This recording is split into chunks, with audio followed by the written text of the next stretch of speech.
Chapter 49. Jacob blesses his sons. Jacob called to his sons and said, "Gather yourselves together, that I may tell you that which will happen to you in the days to come. Assemble yourselves and hear, you sons of Jacob. Listen to Israel, your father. Reuben, you are my firstborn, my might, and the beginning of my strength, excelling in dignity and excelling in power. Boiling over as water, you shall not excel, because you went up to your father's bed, then defiled it. He went up to my couch. Simeon and Levi are brothers. Their swords are weapons of violence. My soul, don't come into their counsel. My glory, don't be united to their assembly. For in their anger they killed men. In their self-will they hamstrung cattle. Cursed be their anger, for it was fierce, and their wrath, for it was cruel. I will divide them in Jacob, and scatter them in Israel. Judah, your brothers will praise you. Your hand will be on the neck of your enemies. Your father's sons will bow down before you. Judah is a lion's cub. From the prey, my son, you have gone up. He stooped down. He crouched as a lion, as a lioness. Who will rouse him up? The scepter will not depart from Judah, nor the ruler's staff from between his feet, until he comes to whom it belongs. To him will the obedience of the peoples be.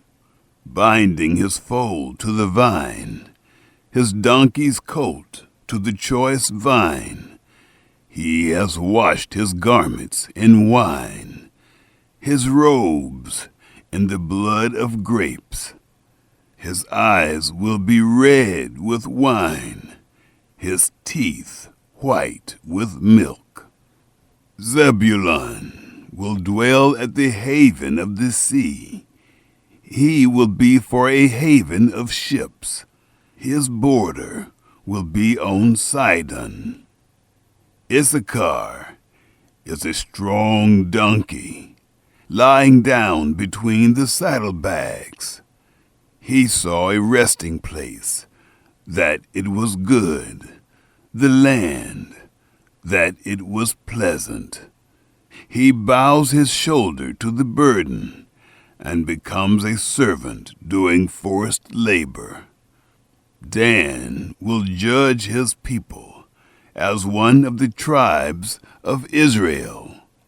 Dan will be a serpent in the way, an adder in the path, that bites the horse's heels, so that his rider falls backward.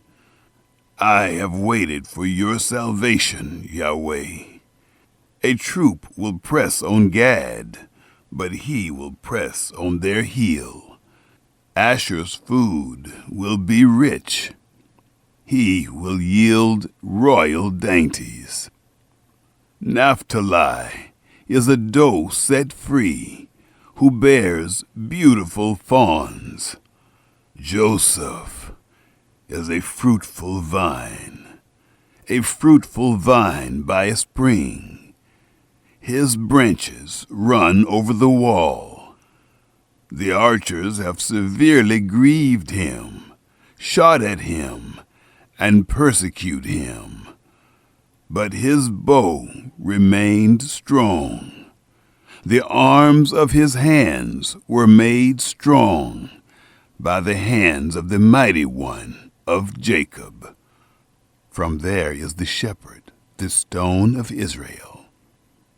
Even by the God of your father, who will help you, by the Almighty, who will bless you, with blessings of heaven above, blessings of the deep that lies below, blessings of the breasts and of the womb. The blessings of your father have prevailed above the blessings of your ancestors, above the boundaries of the ancient hills. They will be on the head of Joseph, on the crown of the head of him who is separated from his brothers. Benjamin is a ravenous wolf. In the morning he will devour the prey. At evening he will divide the spoil. All these are the 12 tribes of Israel, and this is what their father spoke to them and blessed them. He blessed everyone according to his blessing.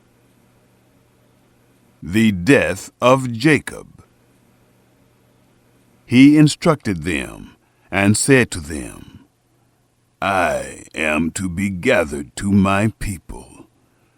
Bury me with my fathers in the cave that is in the field of Ephron the Hittite, in the cave that is in the field of Machpelah, which is before Mamre, in the land of Canaan, which Abraham bought with the field from Ephron the Hittite as a burial place.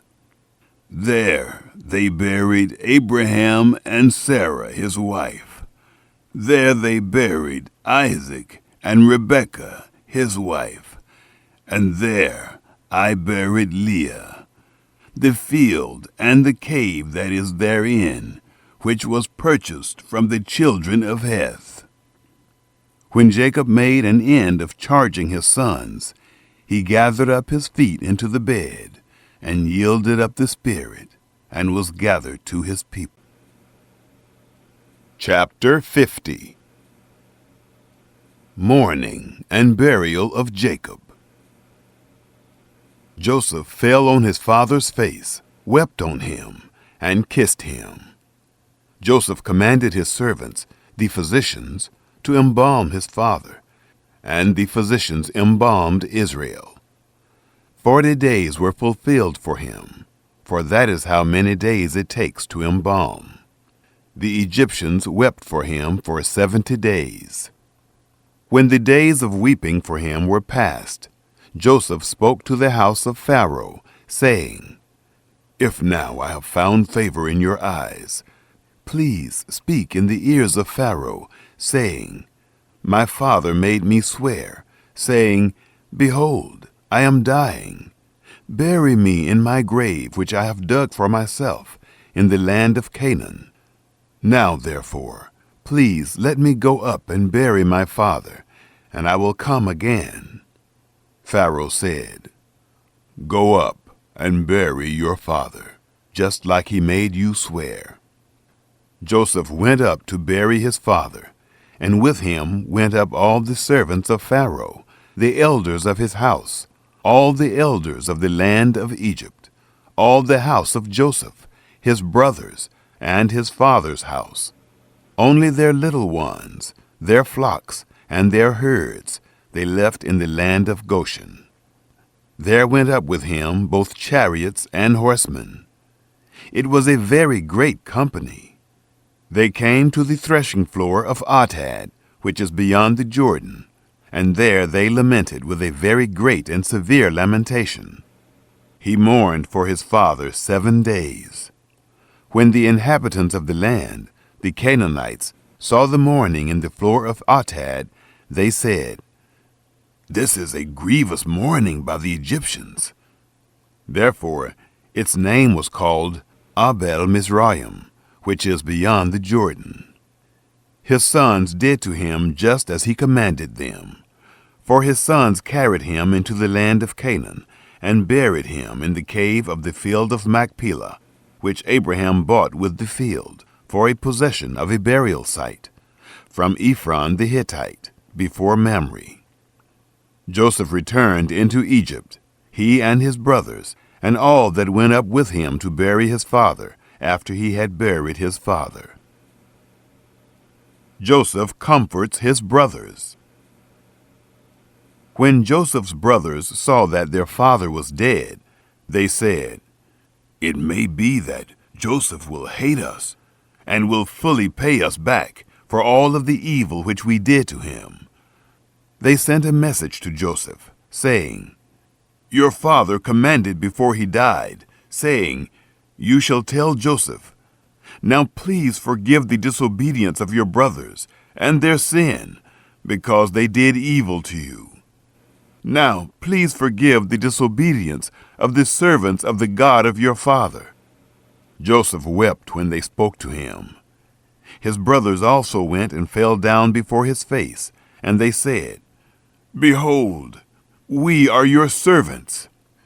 Joseph said to them, "Don't be afraid, for am I in the place of God? As for you, you meant evil against me, but God meant it for good, to bring to pass, as it is this day, to save many people alive. Now, therefore, don't be afraid. I will nourish you and your little ones." He comforted them and spoke kindly to them. The death of Joseph. Joseph lived in Egypt, he and his father's house. Joseph lived 110 years. Joseph saw Ephraim's children to the third generation. The children also of Machir, the son of Manasseh, were born on Joseph's knees. Joseph said to his brothers, "I am dying, but God will surely visit you and bring you up out of this land, to the land which he swore to Abraham, to Isaac, and to Jacob." Joseph took an oath of the children of Israel, saying, "God will surely visit you, and you shall carry up my bones from here." So Joseph died, being 110 years old, and they embalmed him, and he was put in a coffin in Egypt.